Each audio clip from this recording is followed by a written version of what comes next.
재미난 사진 하나 보여드리려고 합니다. 주님, 저는 국영수를 못해서 제 주제도 모르고 분수도 모르고 영문도 모른 채 살아가고 있습니다. 하지만 주님의 자녀인 것만은 확실히 알겠어요. 우리가 누구라고요? 주님의 자녀. 국영수를 못해도 상관없습니다. 예수님을 믿는 우리는 다 주님의 자녀 되었죠. 이렇게 주님의 자녀 된 사람을 우리가 부르는 호칭이 하나 있으니 그게 뭐냐면 성도라고 하는 호칭입니다. 참 얼마나 좋은 이름인지 몰라요. 한문으로 보면 이 성자는 성스러울 성 또는 거룩할 성이고 도자는 무리 도자죠. 그래서 성스러운 무리들, 거룩한 무리라고 할 수가 있고, 사전을 찾아보니까 기독교 신자에 대한 존칭이다 라고 이렇게 했더라고요. 사실 목사인 저도 성도고, 우리 장로님들도, 권사님들도, 우리 집사님들도, 또 이 자리에 계신 모든 분들도 다 뭐예요? 성도라고 하는 거죠. 거룩한 무리, 거룩한 사람들이라는 거예요. 이 거룩이라는 말은 우리가 잘 알다시피 구별되었다라는 그런 의미 아닙니까? 하나님께서 세상에서 우리를 불러서 구별된 사람들로 만드셨다는 거죠. 그래서 우리는 성도이기 때문에 우리가 이 세상을 살아갈 때 항상 구별된 삶을 살아야 합니다. 세상과는 좀 다르게 살아야 한다라고 하는 거죠. 그게 성도의 진짜 아름다운 모습 아니겠습니까? 어떤 경우에 그렇게 우리가 성도로서 아름다운 모습을 가지고 살아야 할까? 오늘 본문 속에서 세 가지 경우가 있는 것 같아요. 첫 번째는 뭐냐면 앞날을 몰라서 불안할 때, 그리고 두 번째는 억울한 일을 당할 때, 세 번째는 이해관계가 얽혀 있을 때. 우리가 살다 보면 이런 세 가지 경우들 당할 때가 있잖아요. 그렇죠? 이런 일들 우리가 겪잖아요. 그런데 이렇게 앞날을 몰라서 불안할 때나 억울한 일을 당할 때나 이해관계가 얽혀 있을 때 우리는 누구라고요? 우리는 누구라? 성도인 거죠. 세상과는 다르게 반응을 해야 한다는 거죠. 세상 사람들이 어떻게 살든지 간에 우리는 성도 아닙니까? 그렇다면 성도로서 우리는 이러한 경우에 어떻게 하는 것이 정말 아름다운 모습일까 하나씩 살펴보려고 합니다. 먼저 앞날을 몰라서 불안할 때, 첫 번째 다 같이 시작. 세상처럼 운세와 운명을 쫓지 말고 하나님께 인생을 맡기는 것, 이것이 아름다운 모습이라 하는 거죠. 오늘 본문에 보면 점치는 귀신 들린 여종이 나오지 않습니까? 주인은 이걸로 많은 이익을 얻고 있었어요. 다시 말하면 그만큼 점치는 사람들이 많았다라고 하는 거죠. 근데 여러분 아시죠? 이 점쟁이들도 보면 두 종류가 있어요. 진짜 용한 점쟁이들이 있습니다. 이 사람들은 진짜 신내림을 받은 사람들이에요. 우리가 볼 때는 귀신이 쉬운 사람들이죠. 그래서 오늘 본문에 보면 이 여종도 실제로 이런 귀신 들린 여종이었어요. 용하더라는 거죠. 그래서 오늘 본문에 보면 바울을 딱 보고 바울이 누군지 귀신같이 알아맞히는 거예요. 17절에 보면 뭐라고 합니까? 이 사람들은 지극히 높은 하나님의 종으로서 구원의 길을 너희에게 전하는 자라. 기가 막히게 귀신처럼 알아보더라 하는 거죠. 그런데 이런 신 내린 용 점쟁이들도 있지만 대부분은 공부해서, 요즘으로 치면 주역이나 명리학 같은 동양 철학을 공부해서 사주를 풀거나 또 관상을 보거나 또는 요령으로 점을 봐주는 거죠. 한마디로 이건 뭐냐면 통밥이 중요해요. 다른 말로 눈치가 중요하죠. 거기에 현란한 현올림, 전문 용어로 말빨이라고 해요.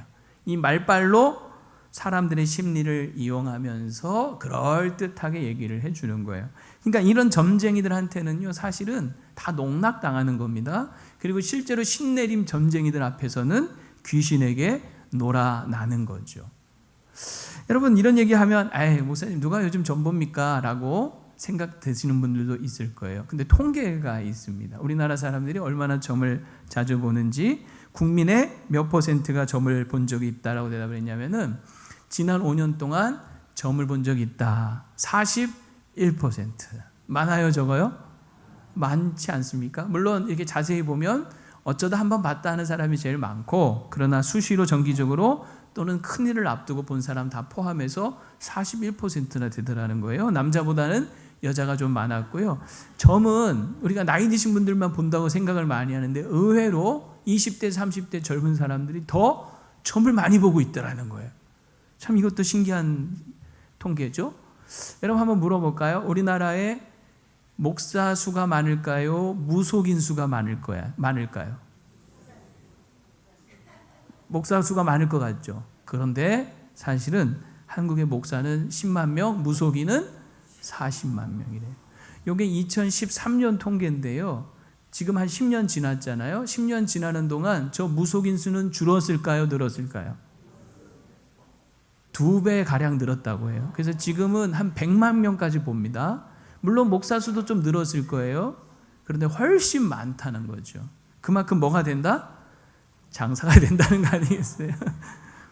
사람들이 왜 점을 보는가 할 때 내 운세가 궁금하다 하는 게 절반 정도 되고요. 또 특이한 거는 그냥 재미로 특별한 이유 없이 그냥 심심풀이로 보는 사람들도 의외로 많더라. 사람들이 가장 많이 보는 점은 뭔지 아십니까? 사주팔자를 이렇게 본대요. 사주팔자. 그리고 토정비결. 그리고 요즘 젊은 사람들은 서양점이라고 하죠. 타로 카드점. 그것도 많이 보는데 박스 이렇게 보면 20대, 30대가 상당히 많이 차지하고 있는 것을 볼 수가 있어요. 그러니까 젊은 사람들도 이렇게 점을 본다는 거예요. 가장 관심 있게 보는 운세 유형은 뭘 것 같습니까?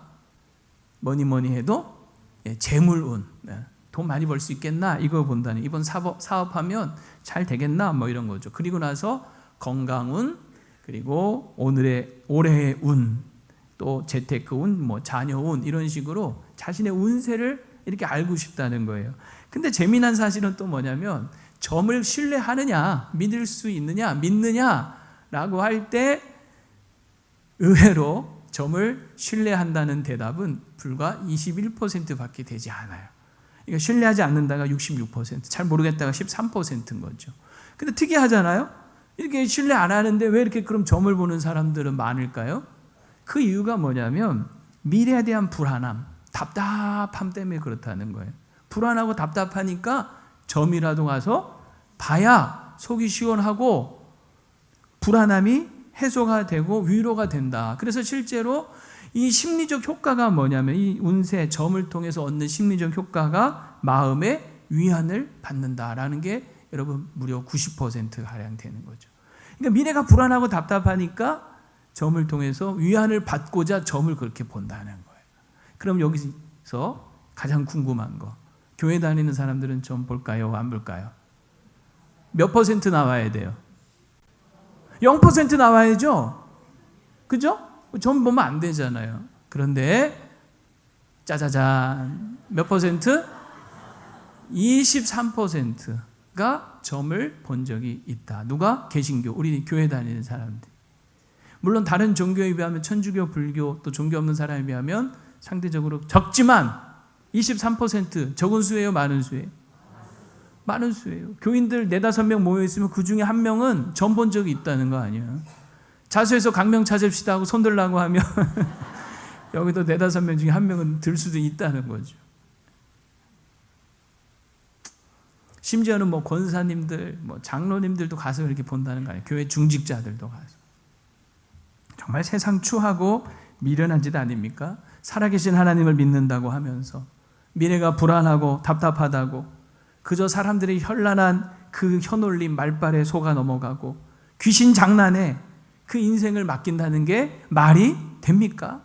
성경은 분명 이런 미신적 행위를 강력하게 경고하죠. 절대로 여러분 재미로라도 여러분 하면 안 됩니다. 제가 설교 준비하면서 이런 생각이 들었어요. 정말 100번, 1000번, 10,000번 양보해서 사주팔자나 타고난 운명이 있다고 쳐봅시다. 제가 100번, 1000번, 10,000번 양보했다 그랬어요. 실제로 이런 건 저는 믿지 않지만 설령 있다 치더라도 예수님 믿으면 그 팔자도 펴지고 운명도 바뀝니다. 100번, 1000번, 10,000번 양보해서 소위 뭐 가정에 흐르는 저주가 있다고 쳐봅시다. 그래도 예수님 믿으면 그 가게에 흐르는 저주도 다 끊어집니다. 오늘 여러분 바울이 점치는 귀신 어떻게 합니까? 예수 그리스도의 이름으로 쫓아내버리잖아요.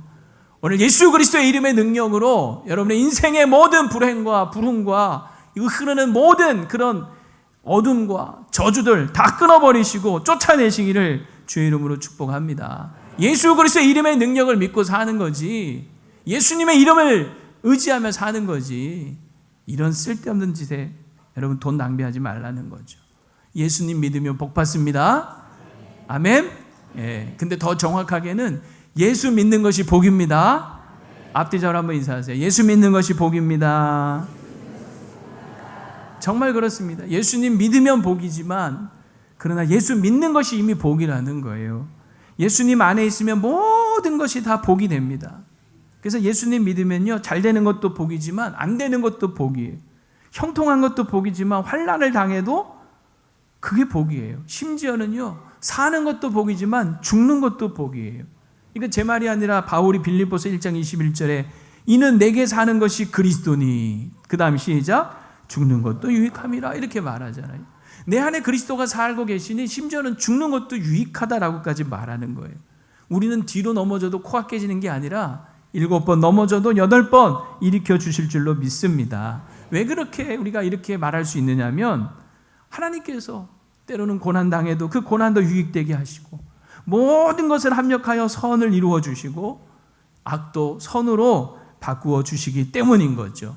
그저 운이 좋아서가 아니라 하나님의 은혜와 능력으로 우리 인생을 전화위복시켜 주시고 반전과 역전을 이루게 하실 줄로 믿습니다. 우리는 그 하나님을 나의 인생의 주인으로 믿고 사는 사람들이죠. 그게 성도예요. 여러분 이 하나님을 믿으십니까? 정말 이 하나님을 여러분 믿고 사십시오. 그래서 때로는 우리 인생이 솔직히 우리 앞날이 정말 보이지 않고 불안하고 답답할 수 있죠. 자식들 앞날이 걱정되고 불안하고 답답할 수 있죠. 뭔가 새로운 사업을 시작을 해야 되는데 이게 잘 될까 불안하고 답답할 수 있죠. 그러나 그럴 때 아이 목사님 저는 점 같은 건 안 봐요. 저는 점 안 믿어요. 예, 잘하고 계시는 거예요. 그런데 그것으로 다가 아닌 거죠. 점 안 보는 게 그렇게 잘한 거리는 아니잖아요. 당연한 건데 정말 우리가 그 다음에 해야 될 일은 뭐예요? 정말 우리가 그 살아계신 하나님을 믿는다면 하나님께 내 인생의 모든 미래를 맡기며 기도해야 하는 거죠. 예를 들면 이런 거죠. 성경에 술 취하지 말라 이는 방탕한 것이니, 아, 나 술 안 마시니까 이 말씀대로 사는구나. 맞습니까?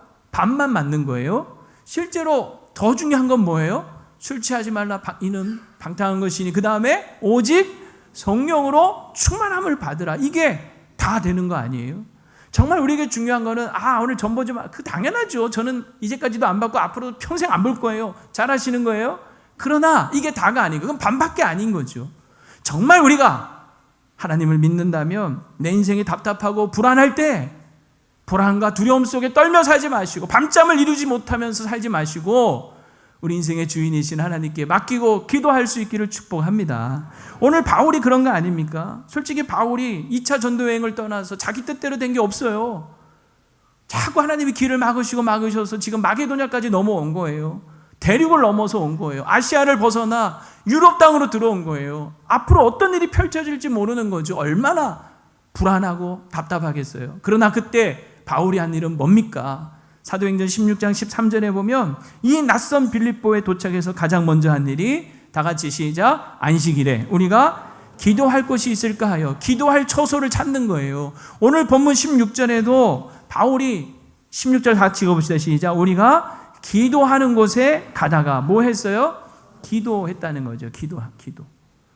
바울과 실라는 기도의 사람들이었습니다. 사실 우리도 다 누구나 마찬가지 아닙니까? 한 번도 가보지 않은 길을 우리는 가고 있는 거죠. 그러나 우리는 성도 아닙니까? 세상 사람들처럼 그저 불안함과 답답함 속에 사는 것이 아니라 우리 인생을 앞서 행하시며 우리의 걸음을 정하시고 인도하시는 하나님을 믿고 그 하나님께 기도하면서 마음의 평안과 확신과 소망을 가지고 사시기를 바랍니다.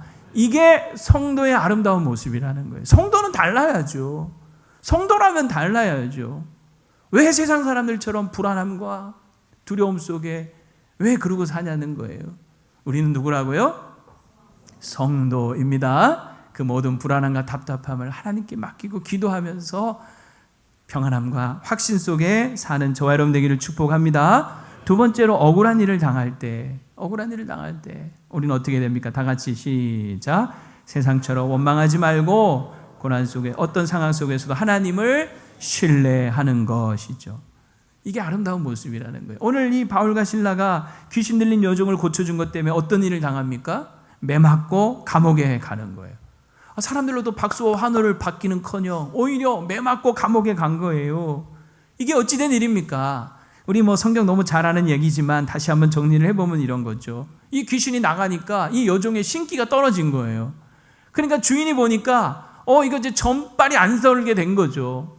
그래서 이익이 끊어진 것 같은 것을 보고 이 바울과 실라를 장터로 끌고 가서 사람들 앞에 고발을 하기 시작을 하는 겁니다. 그 내용이 20절에서 21절인데 이 사람이 유대인인데 우리 성을 심히 요란하게 한다. 로마 사람이 우리가 받지도 못하고 행하지도 못할 풍속을 전한다. 이러면서 엉뚱한 제목으로 고발하는 거죠. 사실 여러분 바울이 무슨 성을 소란하게 했으며 무슨 이상한 풍속을 전했습니까?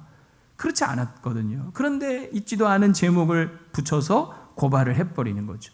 그러자 그냥 사람들이 그냥 막 같이 부하내동 요동하기 시작을 하는 거예요. 그걸 보고 이 상관들이 아이고 이거 큰일 나겠다 싶어서 정당한 재판도 없이 심한 매질을 하고 깊은 옥에 가두라 하고 명령을 한 거예요. 그래서 이런 일을 당한 겁니다. 아니 바울과 실라가 뭘 잘못을 했습니까? 귀신 쫓아주고 사람 온전하게 해주고 정말 좋은 일 한 것밖에 없잖아요. 그런데도 어떤 절차나 과정도 없이 그냥 날벼락을 맞아버린 거죠. 정말 억울한 일을 당한 거 아닙니까? 여러분 사람들이 이런 일을 당하면 보통 어떤 반응을 보이겠어요? 막 너무 억울하다고 울며 불며 그럴 수 있는 거 아닙니까? 아마 바울과 실라가 감옥에 던져졌을 때 이미 그 감옥 안에는 다른 죄수들도 많이 있었는데 아마 이 죄수들이 다 그런 식으로 반응을 했을 거예요. 여러분 저는 감옥에 가본 적이 없습니다만은 이 감옥에 간 사람들이 보통 공통적으로 하는 얘기들이 있대요. 나는 죄인입니다. 이런 사람은 거의 없고 나 억울합니다. 난 죄 없는데 재수가 없었습니다. 그러면서 남 탓하고 누구 탓하고 하면서 원망과 불평만 그렇게 많이 늘어놓는다라고 하는 거죠. 그러나 여러분 정말 이 감옥 안에서 지금 가장 억울하게 매맞고 죄 없는데 감옥에 온 사람은 누굽니까? 바울과 실라인 거죠. 그런데 그 바울과 실라가 그 감옥 안에서 깊은 밤중에 뭘 한다고요? 오늘 25절 말씀 우리 같이 한번 다시 읽어봅시다. 시작. 한밤중에 바울과 실라가 기도하고 하나님을 찬송하며 그 깊은 감옥 한밤중에 기도하고 찬송을 하는 거예요. 아마 이 소리는 그동안 이 감옥 안에서는 한 번도 들어보지 못한 소리였을 겁니다. 그동안 죄수들은 이 감옥 안에서 원망하는 소리, 간수들의 고함 소리, 욕하는 소리만 들었겠죠. 그런데 한 번도 들어보지 못한 기도 소리와 찬송 소리가 들리는 거예요. 그 소리가 얼마나 성스럽게 들렸을까. 오늘 25절 끝에 보면 죄수들이 듣더라. 아마 그들은 정말 전기에 감전된 것처럼 전율을 느끼며 숨죽여 그 소리를 듣고 있었던 거죠. 얼마나 여러분 아름다운 모습이에요. 그 감옥 안에 있는 다른 죄수들과는 너무나 다른 모습 아닙니까? 이게 바로 우리 성도들의 모습이어야 한다라고 하는 거죠. 바울과 실라가 어떻게 이렇게 할 수 있었을까? 그 이유는 이 상황 속에서도 하나님을 신뢰한 거예요. 우리가 하나님을 신뢰한다라고 하는 것은 뭐냐면 내가 원하는 모든 일들이 만사형통될 때 정말 하나님 살아계시는구나, 하나님 사랑이시구나, 그렇게 신뢰하는 것만이 아니라 때로는 정말 내가 원치 않는 상황에 내가 처한다 할지라도, 이해할 수 없는 상황에 처한다 할지라도 하나님 여전히 살아계시고 하나님은 언제나 오르시고 하나님은 언제나 나를 사랑하신다라고 하는 것을 믿고 하나님을 하나님으로 신뢰하는 거예요. 여러분 하나님을 신뢰하십니까? 여러분한테 잘해줘서 신뢰하십니까? 물론 그것도 감사한 일이죠. 하지만 어떤 일을 당하든지 간에 우리는 하나님을 하나님으로 신뢰할 수 있어야 되는 거죠. 하나님은 결코 실수하지 않으시는 분 아니십니까? 하나님은 우리가 알지 못하는 계획을 가지고 계시는 분 아니십니까? 하나님은 언제나 우리에게 신실하신 분 아니십니까? 그 하나님을 신뢰할 때 신음하다가도 기도하게 되는 것이고 한숨 쉬다가도 찬송하게 되는 거죠.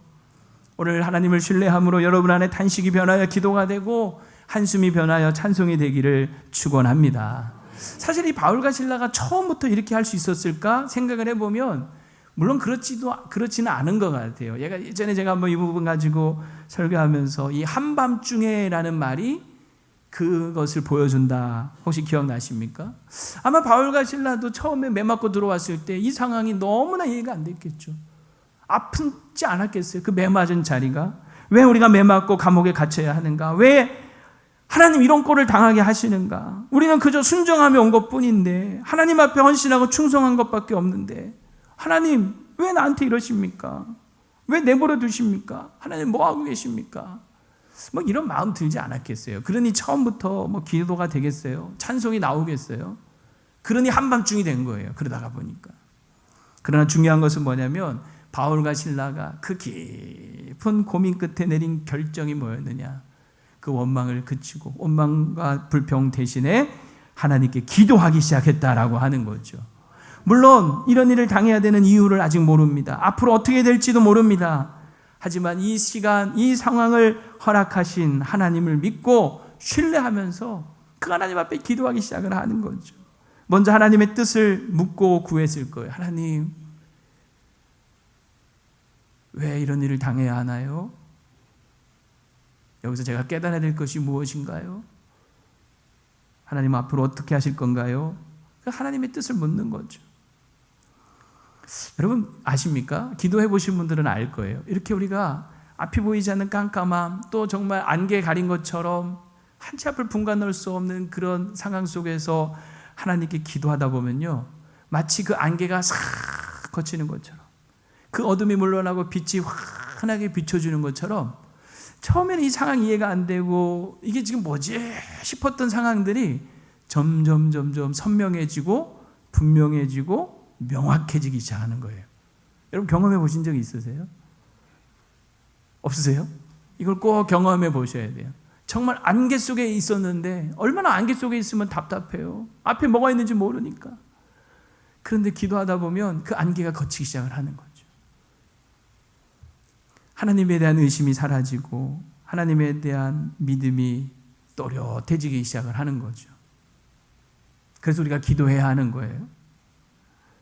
기도하다 보면 하나님께서 우리 안에 있는 모든 이런 의심과 혼란을 사라지게 하시고 안개 거치듯이 하나님에 대한 분명한 믿음과 이 모든 상황에 대한 선명함을 주실 것을 믿으시기 바랍니다. 그래서 이 바울과 실라가 처음에는 하나님의 뜻을 구하면서 기도하다가 점점 뭐라고 기도했겠을까요?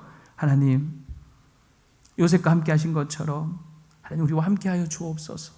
요셉도 여러분 억울하게 감옥에 가지 않았습니까? 생각하지 않았을까? 제가 한번 생각을 해본 거예요. 바울이 뭐라고 기도했을까?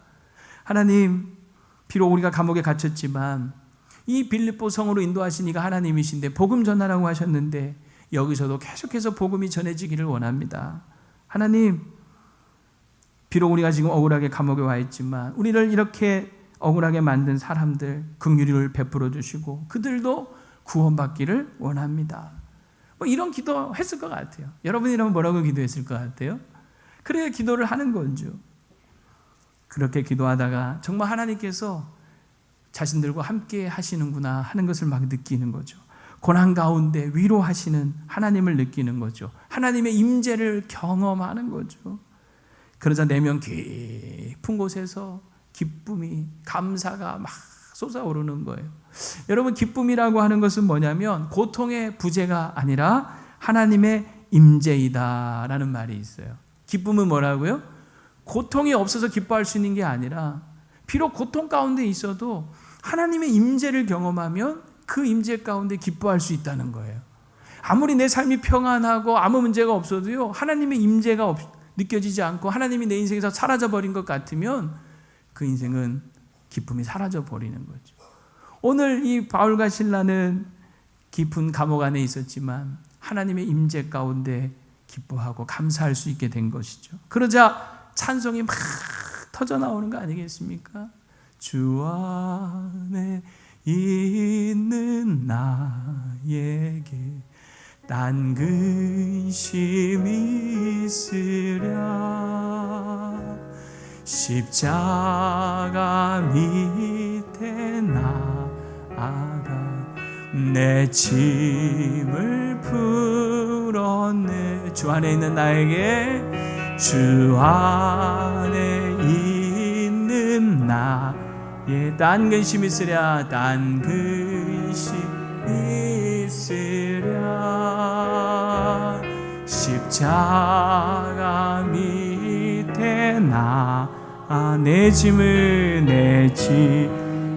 풀었네. 주님을 찬송하면서 할렐루야 할렐루야. 내 앞길 멀고 해도 나 주님만 따라가리. 바울이 찬양을 부른 건 아니겠지만 이 가사가 정말 딱 맞지 않습니까? 주 안에 있는 나에게. 바울은 감옥 안에 있었지만 사실은 그는 또 주님 안에 있었던 거죠. 그래서 주 안에 있는 나에게 딴 근심이 있으랴. 십자가 밑에 나아가 내 짐을 다 풀었네. 주님을 찬송하면서 할렐루야. 내 앞길 멀고 험해도 나 주님만 따라가리. 내 두려움이 변하여 기도가 되고, 내 한숨 변하여, 전날의 한숨 변하여 내 노래 되었네. 정말 감옥이 예배당이 되는 거죠. 지옥 같은 상황이 천국으로 변하는 거죠. 여러분, 우리도 어떤 상황 속에서도 우리의 결론은 하나님을 신뢰하는 것이 되기를 바랍니다. 그래서 계속하여 기도하고 계속하여 하나님을 찬송하는 거죠. 그럴 때 놀라운 기적이 일어나는 거예요. 하나님께서 역사하시기 시작합니다. 26절 우리가 읽은 것처럼 갑자기 지진이 나서 옥토가 움직이고 문이 다 열리고 사람들의 매인 것이 다 벗어지는 거예요. 하나님께서 하늘에서 들으시고 역사하신 거죠. 그 밤 바울과 실라가 깊은 감옥에서 찬양할 때, 기도할 때 죄수들만 들었던 것이 아니라 하늘에서 하나님께서 들으시고 개입하신 겁니다. 여러분, 우리가 찬양하고 기도할 때 하나님은 우리 인생 가운데 개입하시고 역사하십니다. 사실 우리가 원망하고 탄식한다 한들 달라지는 것이 뭐가 있어요? 없잖아요. 잘 알잖아요. 오히려 마음만 더 힘들어지고 그 어려운 상황에 더 꽁꽁 묶이는 거죠. 헤어나올 수 없는 거죠. 그러나 오늘 바울과 실라가 고뇌 끝에 하나님을 신뢰함으로 찬양하고 기도하기 시작할 때 그들의 매인 것, 묶인 것들이 다 풀어지고 옥문이 열린 것처럼 우리 인생 가운데 묶인 것들이 풀어지고 닫힌 문들이 열리게 될 줄로 믿습니다. 그리고 또 여러분, 어떤 기적이 일어나냐면 복음을 전할 수 있게 되는 거예요. 이 감옥 안에서 묶인 채로 어떻게 복음을 전할 수 있을까 싶었지만 놀랍게도 간수에게 복음이 전해지죠. 간수가 와서 먼저 묻는 거예요. 29절 30절에 있는 것처럼 그 간수가 무서워 떨며 바울과 실라 앞에 엎드리고 내가 어떻게 하여 구원을 얻을 수 있겠습니까? 아마 이 바울과 실라의 그 범상치 않은 모습에 아마 이 간수는 두려움을 느꼈던 거죠. 이분들은, 이 사람들은 이런 다른 죄인들과 죄수들과 다르네. 뭔가가 있구나. 그래서 내가 어떻게 하여 구원을 얻을 수 있습니까? 내가 어떻게 살 수 있겠습니까? 그래서 묻는 거예요. 오늘 우리의 이 성스러운 모습, 어떤 상황 속에서도 하나님을 찬양하고 기도하는 이 모습을 보면서 여러분의 주변 사람들이 여러분에게 찾아와 당신이 믿는 하나님 도대체 어떤 분이시냐? 나도 그분 믿고 싶다. 내가 어떻게 해야 구원을 받을 수 있겠냐? 이렇게 묻는 역사가 일어나기를 바랍니다. 이게 정말 성도의 아름다운 모습 아니냐는 거죠. 그래서 바울이 그때 한 유명한 대답이 31절이잖아요. 31절 다 같이 시작. 그리하면 너와 내 집이 구원을 받으리라. 아멘. 우리가 너무나 잘 아는, 좋아하는 말씀, 주 예수를 믿으라. 그럼 너뿐 아니라 너와 내 집도 구원을 받으리라. 실제로 여러분, 어떤 일이 벌어지냐면 33절에 보면 간수와 그 온 집이 다 세례를 받고 34절에 보면 그들이 다 하나님을 믿게 됩니다. 그리고 마지막 끝에 크게 기뻐하니라. 그냥 매맞고 감옥에 갇힌 걸로 끝나버릴 수도 있었던 상황이었지만 그 속에서도 하나님을 신뢰하며 기도하고 찬양할 때 그 결과는 자신이 당한 그 억울함보다 고난보다 비교할 수 없는 큰 기쁨을 얻게 된 거죠. 이것은 그 구원받은 가정의 기쁨이자 그것을 보는 바울의 기쁨이자 그것을 보는 하나님의 기쁨 아니겠습니까? 여러분, 여러분의 인생의 억울한 상황 속에서 한숨만 쉬고 탄식하는 것으로 끝나면 그냥 끝나는 거예요. 그러나 그 가운데서 하나님을 신뢰하며 기도하고 찬양할 때 이런 놀라운 기쁨이 여러분에게 주어질 줄로 믿습니다. 마지막 세 번째, 이해관계가 얽혔을 때 우리는 어떻게 해야 될 것이냐. 다 같이 3번 시작. 세상처럼 배척하고 상처 주지 말고 서로의 상처를 씻어주는 거. 이게 성도의 아름다움이라는 거죠. 여러분, 저도 뭐 세상 많이 살아보진 않았지만 또 그리고 뭐 교회 울타리 안에서 늘 살고 있지만 가만 보면 세상 참 무서운 것 같아요. 이해관계, 평소에 이렇게 잘 지내다가도 어떤 이해관계가 딱 얽히면 철저하게 무엇을 따라 움직입니까? 자기 이익을 따라 딱 움직이죠. 자기에게 손해가 되면 가만히 있지를 못해요. 그래서 오늘 이 바울과 실라를 고소하고 고발했던 사람들도 그 이유가 뭐냐면 자기들에게 지금 손해를 끼쳤다 이거예요. 이익이 끊어졌다 이거죠. 그래서 단단히 화가 난 겁니다. 사실 이 사람들은 처음부터 이 귀신 들린 여종을 한 사람의 인격체로 대한 것이 아니죠. 그저 돈벌이 수단으로만 생각하고 부려먹은 거예요. 귀신에 사로잡혀 고통당하는 이 여인의 처지는 안중에도 없는 거죠. 그 세상은 정말 그런 것 같아요. 얼마든지 돈을 위해서라면, 자기 이익을 위해서라면 사람을 도구로 이용하고 심지어 막 착취하는 거죠. 그러다가 자기에게 손해다 싶으면 그냥 고소하고 고발하고, 그리고 오늘 이 바울, 이 복음을 전하는 이 바울 그냥 배척하고 쫓아내고 몰아내 버리는 거죠. 이게 세상의 모습이라. 우리의 성도의 모습은 어때야 되느냐. 오늘 이 간수와 바울의 모습을 보면요, 참 놀라운 것 같아요. 이 간수와 바울, 이 관계는 어떤 관계입니까? 이들의 이해관계는 사실은 도저히 서로 섞일 수 없는 관계 아닙니까? 간수와 죄수의 관계죠.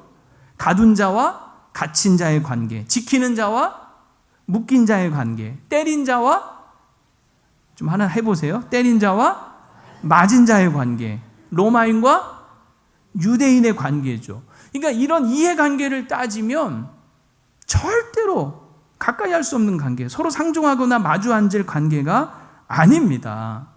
그런데 이들이 어떤 관계로 변화되느냐.